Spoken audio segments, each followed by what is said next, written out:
Well, hello there, YouTube. Welcome to a 56-degree Monday, the 26th of June. It's kind of foggy. I think this morning that might be just a fog layer. Don't even know what the weather's supposed to be like today, but it's not going to be as hot. It's only like 76 here in Toledo. I didn't pay attention to Vancouver, but you can see definitely some fresh laydown marks out there. I had to put my trail cam over on this area so I can catch them. We have some cool trail cam photos and videos. But anyway, it's Monday. Let's get a new week started off. God almighty. Feels great out here now. That's some close parking. We are wedged in here. We're shoehorned in, Mama. Yep. Like that. All cuddled up, sandwiched in. Well, Mama, Monday's come back around. I know, she's sneaky. Beginning of a new work week. Hopefully it goes smooth. No freaky days. Yeah, no freaky days. No weird computer programming things or whoever. You just never know what's coming. I know. Or some old clapped out thing I can't get parts for or something, you know. Well, Mama? Yes, I hope. Hope you have a wonderful one Monday. I hope you do too. All right. I'll see you as the day goes on. All righty. All right. Love you. See you. Bye. I love ya. All right. Bye-bye now. You guys know how I loathe these K1600s. So I got 3 of them down here. I think the GT is just a trade-in. But who knows what bulletins are on that thing. That one's got some crazy starter noise that I don't know what sorted out. I have to dig through the case file. The other technician that's working on it bailed out, probably wisely, because I think they wanted him to like take the motor apart or something. So yeah, that's a good time to leave it to the other technician. And that's that one that is missing like some infinitely back-ordered body panels. I mean, all it needs is some plastic parts put on the left-hand side. But one of them is a key part, which is this one. With that, it's on the left side. Without that there, none of this other stuff. Speaker, all this stuff is reliant on this piece being there. Well, after all these months, I was going to finish the thing up. We had the right quantity. I think I discussed this, the right quantity of parts. But, yeah, one of them was the wrong part. So, yeah, that's what this on the other side is what's stopping that from going together. And that's what all those pieces are the body parts that go on. That's the easy part. Just open up air, go step by step, because it's layered. I mean, literally layered. You try to guess on one of these things, you're going to be 7 shades of sideways, because your guessing is going to be wrong. You go step by step in air. It's after sales information research. It's where their manuals and everything are. But yeah, I tried to push those things off on somebody else, and now that's how you get paid back. You have 3 of them in a row. Lord, I do need Lord help me. So that's not what I'm here to talk about. That's a result of what I'm here to talk about, because I had to clean a stack of K1600s out of my way so I could get my Spyder rack back in the game. I got to replace a DPS on this thing. Let me tell you, not changing your brake fluid in your car, your motorcycle, or whatever can cost you dearly. Absolutely dearly. I never see these things fail if they've got a record of maintenances and brake flushes. Look at all them hoses have to go on this thing. Isn't that crazy? That's the brain. This is the brain attached to it, and this is the pump. This is the ABS pump. That's what controls this brain, and that pump controls all your vehicle stability control. And then, of course, there's an IMU that's sitting pretty much straight down in here. I've shown that to you. In conjunction with that, that's telling you what the vehicle's doing. This controls everything else. So you lose brakes, you go into limp home mode, all kinds of stuff. This is the one that was showing that it had, like, just sitting there idle. It was like 1,200 or 2,000, whatever it was, PSI of brake pressure with the brake pedal released. And then when you activate the low pressure switch, which you got to put, it has good pressure. But this is what reads the pressure. There's physical switches that turn the brake light on, and then a secondary switch if the pedal goes too far that triggers the low pressure sensor. Because if the pedal goes too far, obviously you have low brake pressure for it to go that far. But anyway, that was saying like 2,600. These lines in this system would not hold that pressure. So, and it all goes to this, and there's no, we don't have the ability to diagnose it from that point. Once it realizes this has failed, it's just replaced the VCM. There's no option to fix this. Not at a dealer level anyway. And if this was warranty, I guarantee you BMW would just, they'd ask for it back, do a test, and discard it. It's not worth fixing.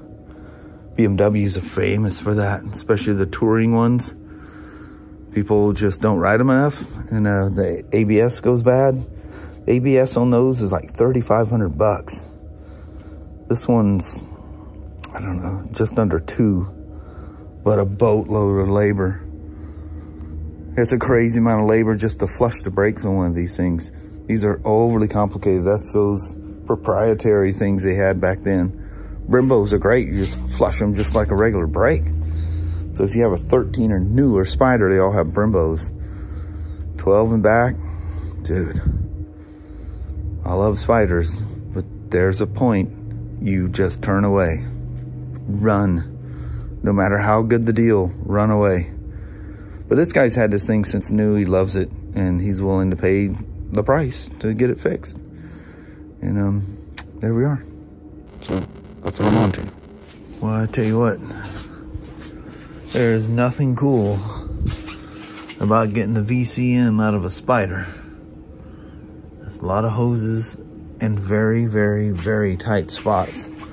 Took multiple tools. Some are 11 millimeters, others are 10 millimeters, or 11 and 7/16, whatever. And you gotta have pipe wrench. And I couldn't get it to budge off of this boot that it's stuck in here. So I just unbolted the little frame that holds it and just drug the whole thing out. You see it clicks in at the bottom. This is it upside down. Couldn't get it to budge out of there. It just kind of pops in, basically. Anyway, as I said earlier, I highly, highly advise you to keep up on your brake fluid flushes, because I got it sitting upside down to drain whatever's in the pump out. I think it's pretty much in the pan, but as you can see, some of it is on the frame. So always have yourself a bottle of water handy and just soak everything down. Water dissolves brake fluid, or neutralizes it all but instantly. And that one main line is the only one that's leaking. That's coming from probably just the reservoir and just working its way through the system. One thing's for sure, he's gonna have a thorough brake flush when this is over. And if you're wondering how I figure out where 6 hoses go, actually it's 5, because one's a bleeder. They're pretty much, they're foolproof. This is right front, this is left front, this is a bleeder, and this one goes, well, these 3 metal ones that are dealing with, you know, the master cylinder and the rear. I don't know which one's what, but anyway, the pipes are form fitted. It has no choice but to go there, unless you go in there bending pipes, and I would highly suggest you don't ever do that. But yeah, crazy. That's the deal you gotta deal with these whole things. The most amazing thing is and we knew absolutely for sure this is going to be the end of this job, is the dadgum VCM was available. It's actually available, and we got it fairly quick. Just had to schedule it back in to get worked on, but that's pretty amazing. That thing was available at all. Usually the answer is, too bad, so sad. Find one at a junkyard. There ain't a whole lot of Spyder junkyards. But I need to spray this thing down, so I just thought I'd come on right quick.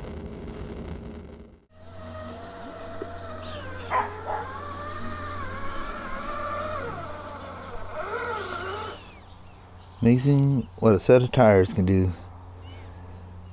I still haven't taken those Proline BFG KM3. This is a G8, the medium soft. Personally, I think they're the best all around. The Predators are super, super soft. And if you're like in the desert and really dry, rocky stuff, they stick like glue. But they wear fairly fast. Especially if you have, you have the front end overdrive that makes it better for rock crawling. But it tends, the front wheels are turning faster than the rear, so you kind of dragging the rear, or the fronts are spinning. It's usually dragging the rear. But it makes them turn really good, especially for these lock differentials. But yeah, I looked in there to stash RC cars to see what I wanted to fiddle with after work here. And the Proline tires and the Trio wheels caught my attention. I thought, yep, the Gen 8 V2's coming out for a rip. Man, it's a good looking truck.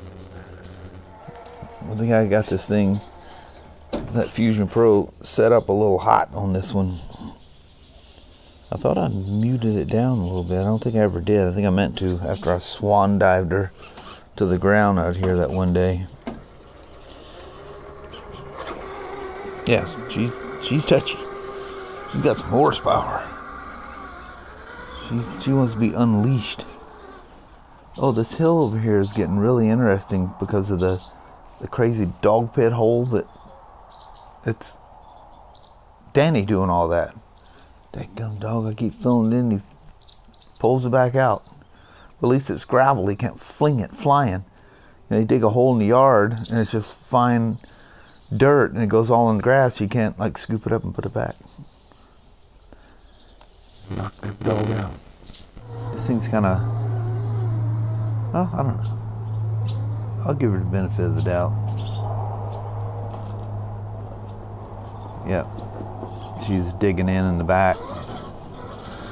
That's really loose dirt. Let's try a different approach here. If I can just get a front wheel to bite. Just one, there we go. There we go. She may take herself off the bricks by the time I get it where I need it.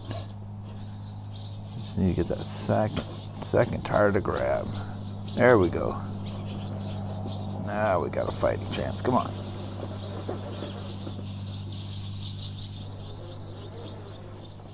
There we are. She's up. It's free sailing from there. That's some cool stuff.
Old Gen 8, she's something else. Put some good tires on it, and yeah, it wakes her right up. So don't be afraid to, if you like your RC and you want it to perform better, don't be afraid to spend a couple shackles on tires and wheels. You won't regret it. Man, oh man, what a difference.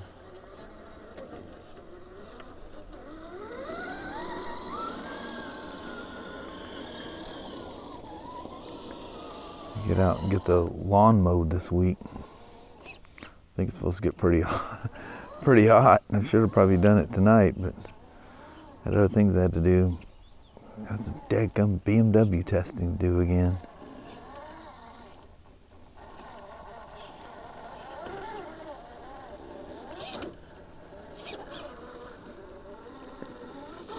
Some weeds that need to be taken out.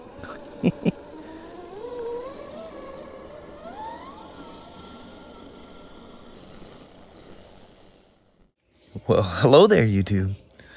Man, these beautiful evenings. It's nice. Yeah, it's like 20 to 9. Sun's still up, hasn't gone behind the mountains and trees and whatever else yet. It's beautiful. It's got low 70s, or maybe it's even under 70. I don't know, it's perfect though. Yeah. Little robe, good to go. Yeah.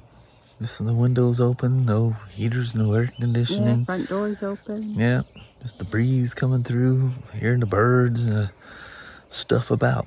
Mm-hmm. Very nice. Yeah. Well, it was a good Spyder day. Relaxing little RC car ride at the end. That just mellows you out. Yeah. Put you in a little la-la land. I don't know, just to concentrate on it, and next thing you know, oh, well, I need to go. I can do the goodbye and build the vlog.